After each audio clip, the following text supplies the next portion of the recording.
everyone. Welcome back to the Vendo podcast. Today you have myself, Michelle, Gefen. I'm sure you're used to hearing from us now, and we actually have our friend Sok on the line from Pacvue. Hi, everyone. Yeah, this is Sok Khann. I'm a director of customer success here at Pacvue. And so, happy to be on this podcast to share my thoughts. Awesome. So we just kind of wanted to jump in today, and that our listeners have heard Geffen and I talking about advertising on Amazon and Walmart and a little bit of our relationship with Pacvue. So we wanted to bring Sok on the line to kind of hit on a little bit more about how our relationship with Pacvue works and Pacvue's relationship with Walmart and other retailers that they work with on the e-commerce side. Sok, did you kind of want to go into that a little bit? Yeah, definitely. Sorry about that. So Pacvue is a SaaS platform that helps advertisers run advertising on various marketplaces such as Amazon, Walmart, Instacart, Criteo. So most of kind of the major marketplaces, Pacvue has a tool that can help you run advertising on them. We were actually one of the initial Walmart partners, API partners, when they first released the API a year or two ago. So we've been working with Walmart really closely. We've kind of seen the Walmart platform grow. So it's definitely really exciting to talk about what things are happening with the Walmart platform and some of the changes that have.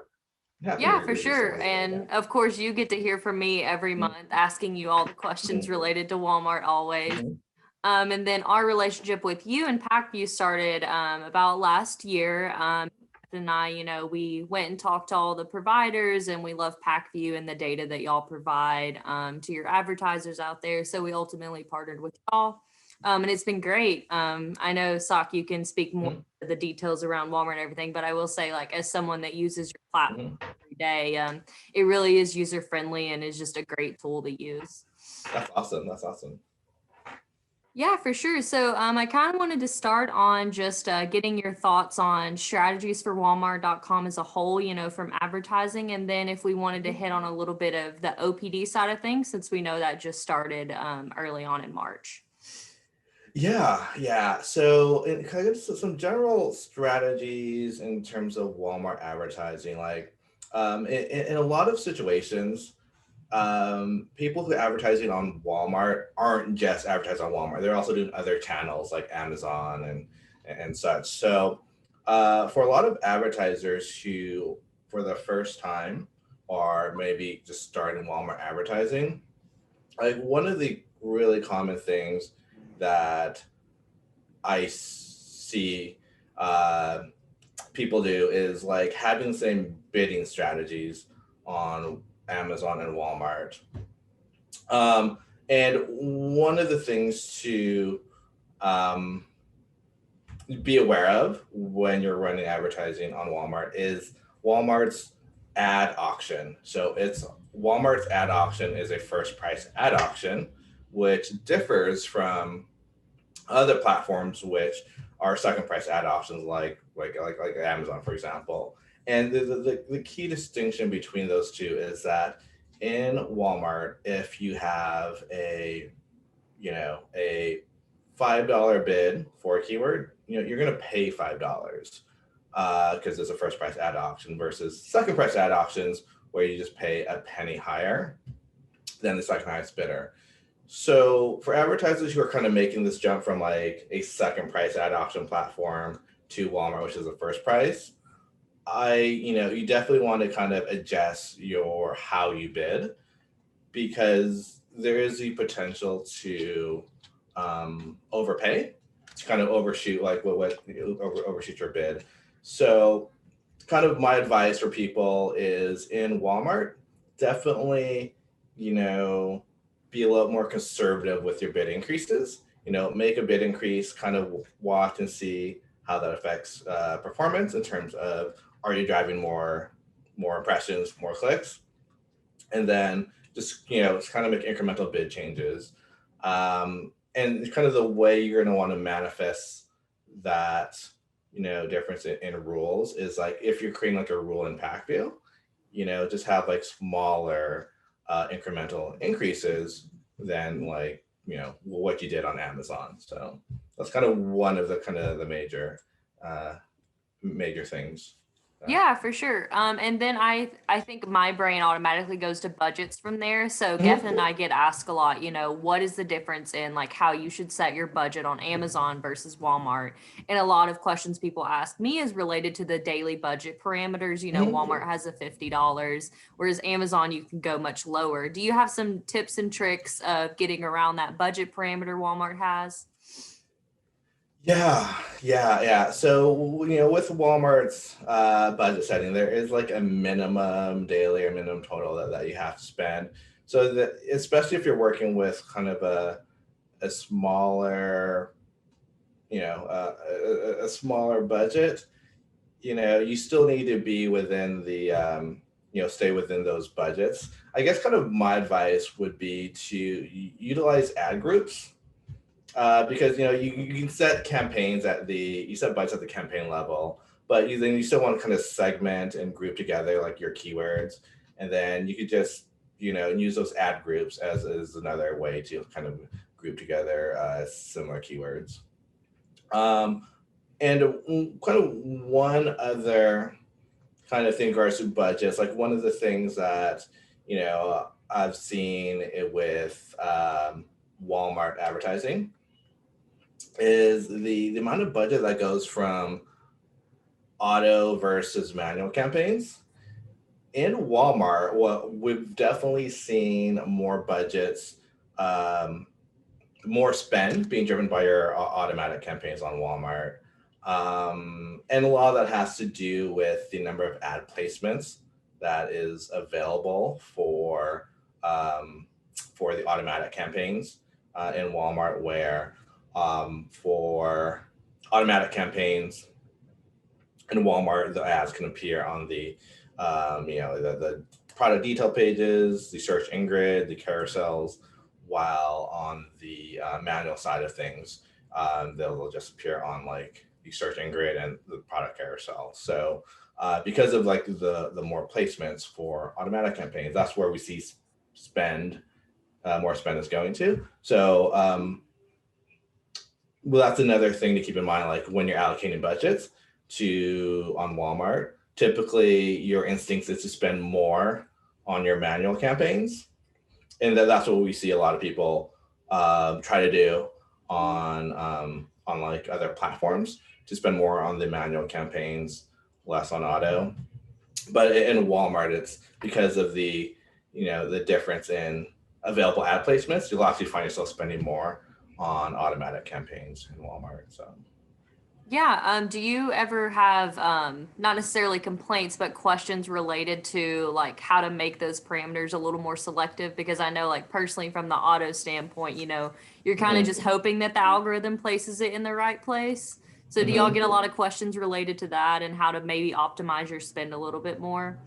Yeah. So one of the things that I recommend doing when you're trying to make your manual campaigns a bigger focus is you're going to want to use your automatic campaigns as a way to harvest and find new keywords for your manual campaigns. That's one approach that you could take to scale up your manual campaigns. And within Pacvue, we actually have a automated rule that you can set up to automatically harvest search queries from your auto campaigns to add them into your manual campaigns. So that whole process can be automated.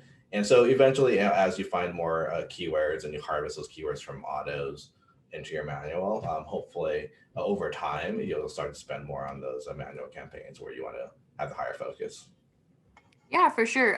Do you see the same across OPD as well? I know that our reporting isn't separated out, but since, the start of March, have y'all seen similarities like with the auto and the manual on OPD as well as .com? Yeah, it's a little too early to tell. I haven't really had a chance to really do a deep dive into the performance since that OPD release in March. But like some of the things that we've seen in terms of when Walmart opened up OPD placements to the API was we definitely saw a decrease in CPCs and an increase in conversion rate, which is awesome for advertisers because those are exactly what you want to see. For sure.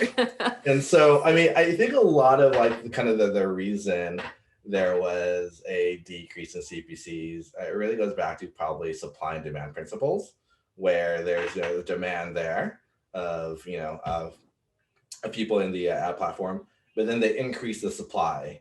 So all of a sudden, you saw CPCs go down because there's an increase in supply of ad placements.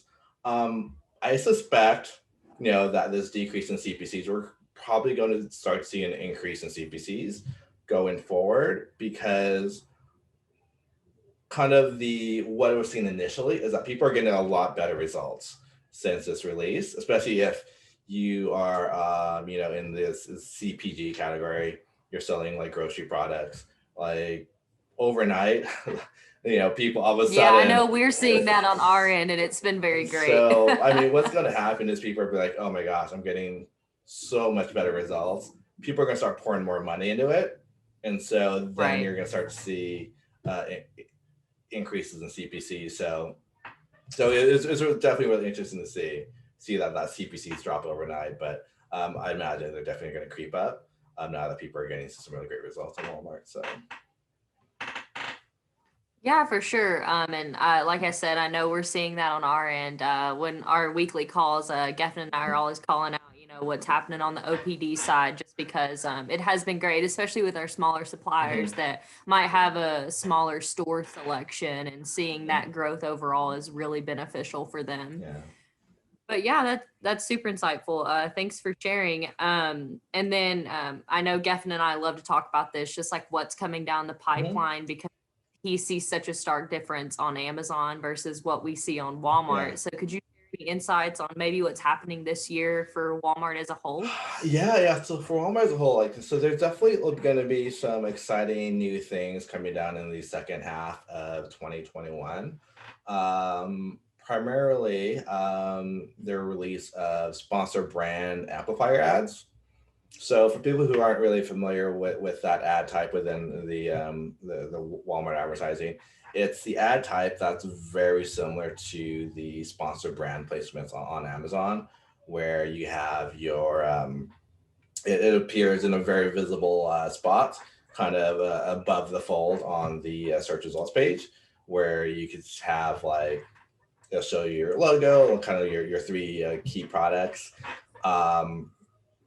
And so that is going to, we're probably look to have that available probably the Q3 probably of 2021. So sometime around the second half of the year. So that's going to open up a lot of opportunity in terms of what you can do on Walmart advertising, because it's going to with the brand amplifier. You can do keyword targeting, and also you can target specific categories as well.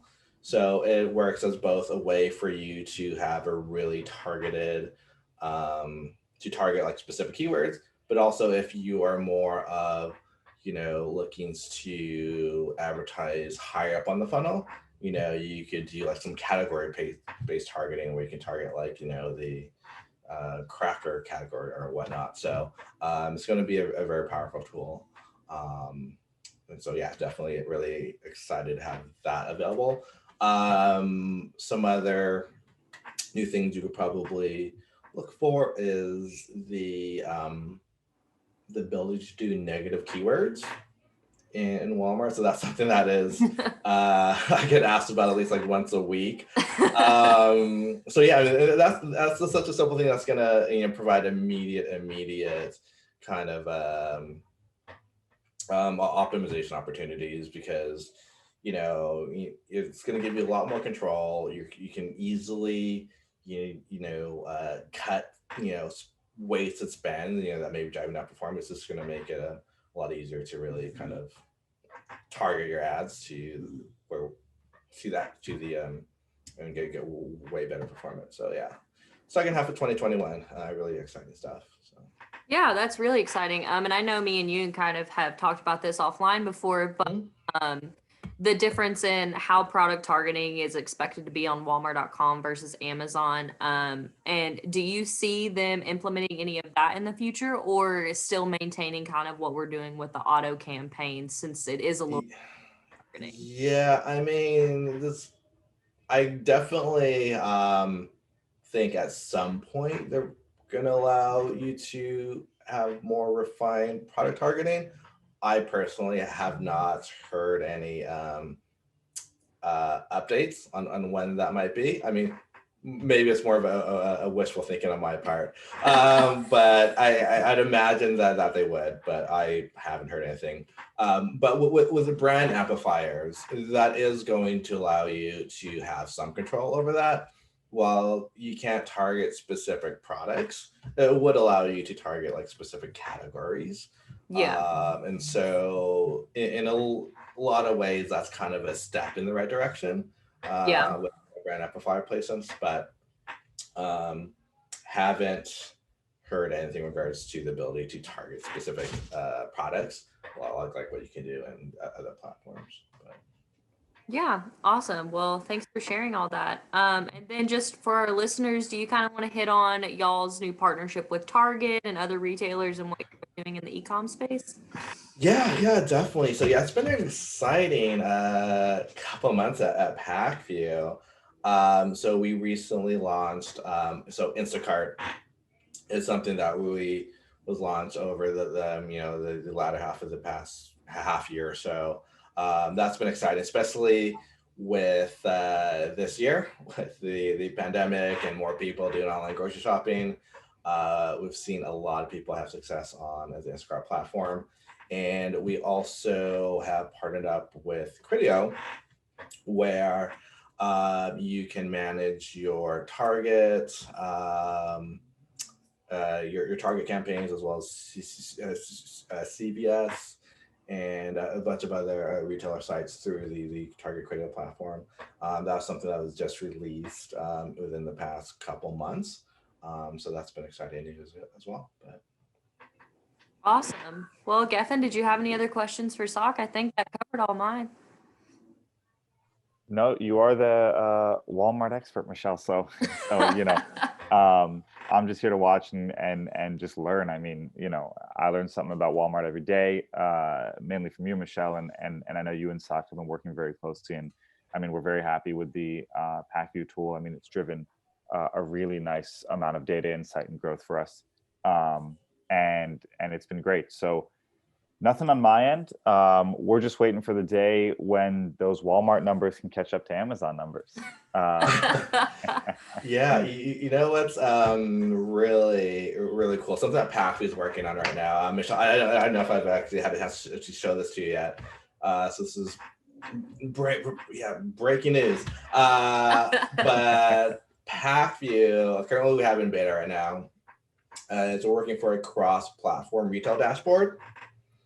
And so what this dashboard is going to show you is it's going to show you your performance on Amazon, Walmart, Instacart, and Criteo all in one dashboard.